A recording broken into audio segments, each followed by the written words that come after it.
Bonjour, dans cette vidéo, nous allons parler du cross-linking cornéen.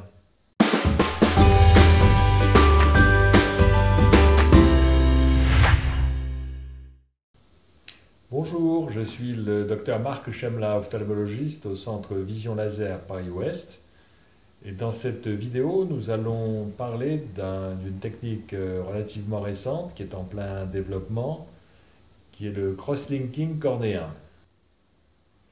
Alors, qu'est-ce que le cross-linking? C'est une photopolymérisation sous l'effet des rayons UVA, une photopolymérisation du collagène cornéen qui va permettre de rigidifier et de conférer des propriétés biomécaniques accrues à la cornée. La cornée, c'est un petit hublot, c'est la partie antérieure de l'œil, transparente, et par laquelle passent les rayons lumineux, et qui joue un rôle très important dans le fonctionnement de l'appareil visuel, la qualité de la vision. Dans certaines maladies, la cornée est déformée, notamment dans une maladie qui s'appelle le kératocone. Jusqu'à maintenant, les perspectives de traitement pour le kératocone étaient relativement limitées, et aujourd'hui, on peut proposer ce cross-linking à ces patients.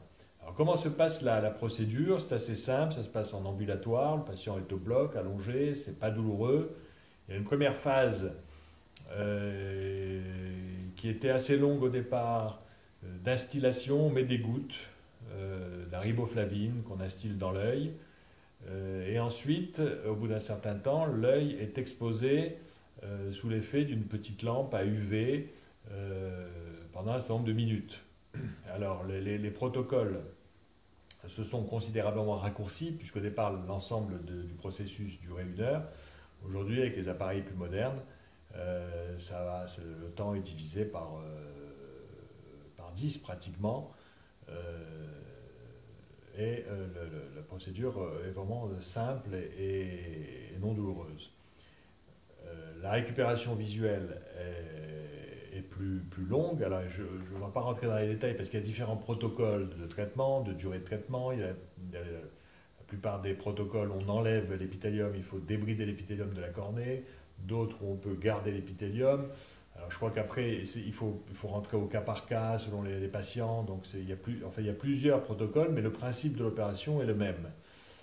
Dans tous les cas, le but est de stabiliser la déformation progressive de la cornée de ces patients, et les effets bénéfiques du kératocone et le peu d'effets secondaires lui ont valu d'être, depuis avril 2016, agréé par la FDA américaine, qui est l'autorité de santé américaine, qui est assez stricte, et qui a donné son agrément pour cette procédure. Alors, quelles sont les indications du cross-linking?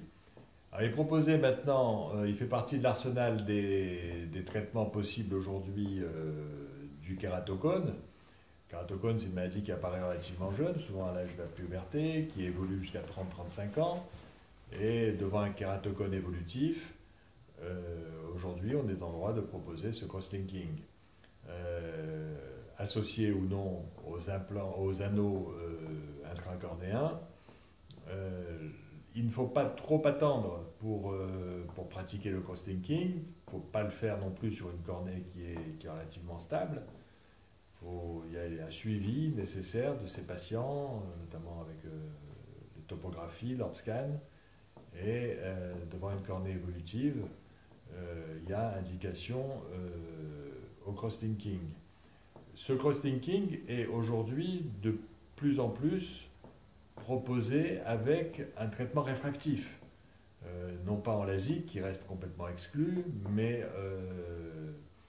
sous forme de traitement par PKR ou trans-PKR que nous proposons au centre Vision Laser Paris-Ouest, qui va permettre de réduire, peut-être dans certains cas de supprimer complètement le défaut visuel, mais en tous les cas de le réduire. on peut, dans une certaine mesure, certaines conditions, à condition que la cornée ne soit pas trop fine, plus de 400 microns, que l'ablation cornéenne ne soit pas trop importante, on peut, dans une certaine mesure, bien réduire, voire supprimer dans certains cas, le défaut visuel. On est peut-être moins précis que sur une procédure de chirurgie réfractive habituelle, mais de ce côté-là, la satisfaction des patients est non négligeable. On peut aussi, certains proposent aussi, sur des kératocones frustes, ce qu'on appelle le extra PKR, ou chez nous extra trans PKR, c'est-à-dire qu'on peut, dans certaines conditions, réaliser un traitement réfractif laser excimer de surface avec une photopolymérisation, un cross-linking peut-être plus bref que ce qu'on fait dans les kératocones évolutifs, afin de donner une plus grande stabilité au traitement réfractif dans certaines indications. Donc ça fait partie, pour nous résumer, de la stratégie thérapeutique des kératocones évolutifs, et ça peut venir en complément d'un traitement réfractif chez ces patients dont la cornée est relativement fragilisée. Alors, quelles sont les complications du cross-linking? Elles sont très rares. Les infections, possibles mais très rares, œdème de la cornée, quelquefois une insuffisance du résultat qui fait qu'après il faudra se tourner vers les autres techniques, par exemple les anneaux intracornéens ou la greffe, s'il ne reste plus d'autres alternatives, greffe de cornée. Les effets secondaires, ça peut être une sécheresse, ça peut être des halos, ça peut être une tendance à l'éblouissement, une gêne à la vision, un dédoublement des images. Voilà les principaux effets secondaires que l'on peut observer, sachant que dans l'ensemble des cas, les complications graves sont exceptionnelles, très rares, et les inconvénients, les effets secondaires dont on a parlé restent relativement modestes et comparés aux résultats, à la stabilisation souvent obtenue de la déformation cornéenne que l'on observe dans le kératocone. Pour tout renseignement complémentaire concernant le cross-linking cornéen ou pour un bilan d'éligibilité, veuillez contacter le centre Vision Laser Paris-Ouest à la Garenne-Colombes ou nous contacter sur notre site internet www.vision-laser.fr.